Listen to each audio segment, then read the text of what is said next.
We've got the 2026 Volvo XC60. And it just got a refresh. There you go. Gas engine. All right, we do have an issue with this one. We're going to tell you about that. And also, what's new for 2026? Right now, Andrea, what is under the hood of all of the Volvo XC60s? Well, there are two powertrain options. We've got the T8 plug-in hybrid with an 18.8 kilowatt hour battery. It has 58 kilometers, 35 miles of range. It's matched to an 8-speed automatic transmission and gets a combined 455 horsepower and 523 pound-feet of torque. Standard all-wheel drive and premium fuel is required. Okay, so that's the plug-in. The gas model is a 2-liter turbo 4-cylinder with a 48-volt mild hybrid system.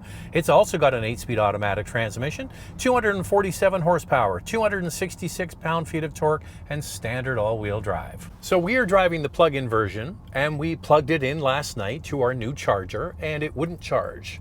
You can see the green light on the charger, you can see the green light on the charger inside the car, and it seemed like it wouldn't connect. Yeah. So we are using just basically the hybrid model, not pure EV. Yeah.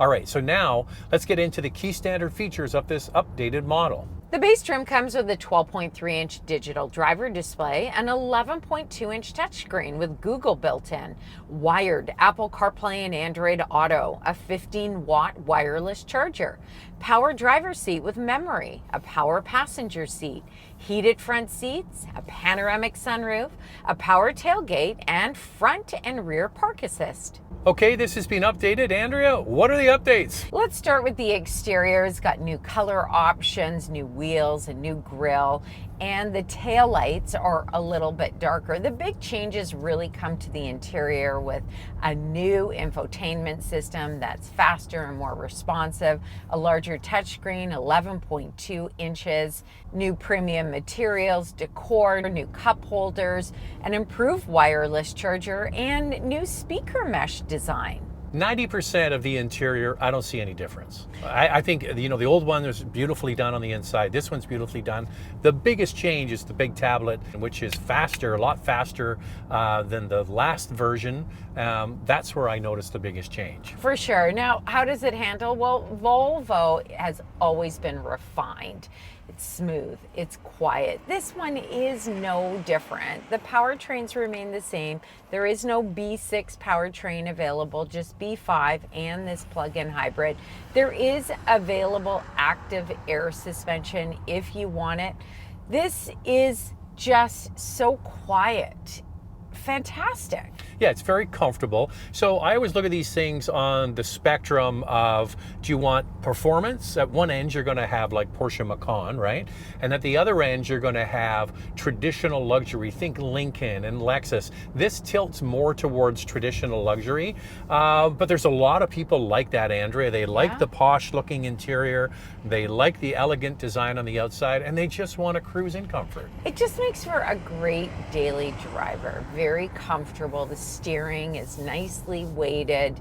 I like a lot of things about it, but it's not engaging to drive. If you're looking for something more engaging, and something like the X3 might be a better option. We've also noticed with Mercedes-Benz and the GLC that they have tuned that vehicle for comfort and refinement as well. Yeah, because I think there were more people want that. They're buying a luxury product.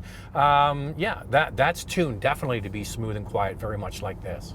There's 5 drive modes, and in pure EV, you can get it up to speeds of 140 kilometers per hour, 87 miles per hour, and it will stay in EV mode unless you need more power, of course. Unless you can't plug it in and charge it. That's a problem. Just saying, Andrea. Yeah. All right, so what can we put it in? You mentioned the drive modes. What else can you put it in? You got to put it in, ask for subscribe, and if you can hit that notification bell, you'll be notified when all of our reviews drop, and then you can watch them. And we do this, the couple car review, twice a week. The first one drops on Wednesday. We put another one out on Saturday. So make sure to like and subscribe. It's free. That's all we ask you to do. Subscribe, doesn't cost anything. Okay, foot to the floor, Andrew. It's all going to wake up, because it does keep a little bit of energy in the battery. It's pretty potent. Always, yeah. You know what, 523 pound-feet of torque is great. I just don't feel that you're ever going to feel a lack of power. I also think it does a good job with the imperfections in the road. Overall, it feels like a luxury experience. Yeah, this one does have the air suspension though, so that's an extra layer on top. And it ain't cheap, friends. We're going to talk about that more in Questions, Coffee and Cars. On the outside, I think Volvos are so handsomely designed. When they first release a product, they stay in market for many years and they age beautifully. If you come out with a classic, well done design, it looks good for years. And the tweaks to this one, I'm seeing mostly around the grille. Yeah, and you'll notice that the tail lamps have a little bit of a dark element to them. Look at this, is elegant and sophisticated looking. I wonder if Volvo does the research and owners love the look of the XC60, so they just give it a few tweaks here and there. Well, the interesting thing is, because this is owned by the Geely Group, right, in China, and the Chinese brands are so far out there with all kinds of like crazy screens and tech and avant-garde looking, but at Volvo, they just let them stay the course, which is quite interesting. Well, I also think that Volvo really wants to keep their Swedish roots, their Scandinavian design. That is super important to the brand, which makes sense why it continues to look like this. This gets 8.1 inches of ground clearance and comes standard with 18-inch wheels. Available 19 to 21-inch wheels. The plug-in hybrid has a tire repair kit, but the gas model a temporary spare tire. Well, they decided to go with this bigger screen. So now it's outboard of the dash. It used to kind of be flush. Yep. So they've pulled it out and it really does look like it's been attached there. But I'm okay with that because the system is so much faster than before and you've got a screen. So what's the difference really? The rest of the interior, as I mentioned a moment ago, I can't really tell much of a difference. Yeah, I mean, just as we said off the top, different cup holders, updated wireless charger. We've got the crystal shifter in our model, but overall, elegance, sophistication, just like the exterior, carries into the interior.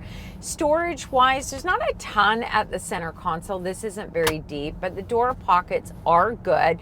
It's the comfort level. Volvo continues to work on comfort level of their seats. Not only do you get great thigh support, lumbar support, I can really see this on a long road trip just being so comfortable. I call it Scandinavian luxury. Simplicity, elegance, fine materials, well put together, all of those sorts of things. Absolutely.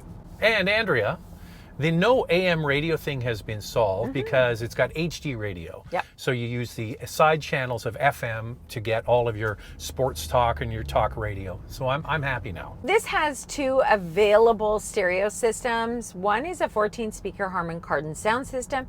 We have the available 15-speaker Bowers and Wilkins system, which is really terrific.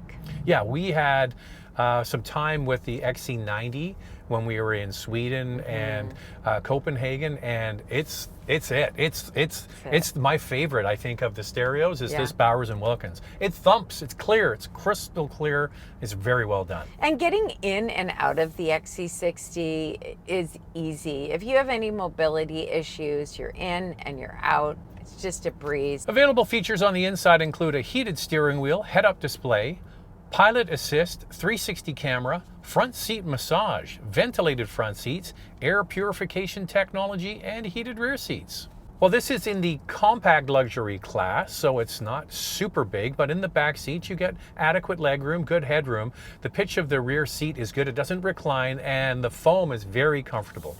The XC60 has 41.5 inches of front row legroom, and second row legroom is 37.9 inches. Lifting the power liftgate on this model, might not be able to see it on camera. The trunk angle goes up on an angle. When you lift the floor, you can see that's where the tire repair kit is for this plug-in hybrid. Space behind the second row is 21.1 cubic feet, and overall cargo space is 54 cubic feet. All right, let's get to your questions. Time now for Questions, Coffee and Cars. Your questions from Instagram. Great style in and out, but the price is just too high. $80,000 for a decently spec PHEV is way too much, and $96,000 for a plug-in hybrid with good power is way too high. Volvo, Better be giving out good lease rates. Yeah, but that's at the top end. They're not all that much. They don't start, like, that's not where they start. No, but if you want something that is well equipped, I pulled the NX plug-in hybrid. So if you pick the executive trim on the NX plug-in hybrid